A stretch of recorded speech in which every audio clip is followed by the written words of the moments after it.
ไซซิวันเป็นตัวแทนจากวิทยาลัยครูโรงถาที่จะบังคับภาวคา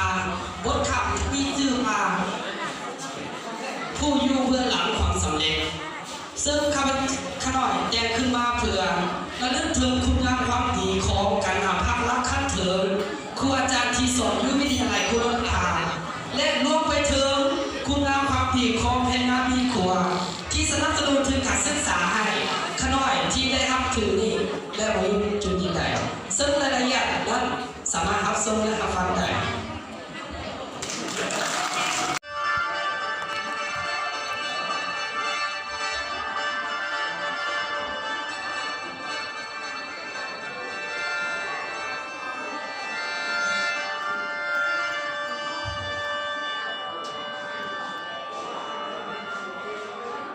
ลา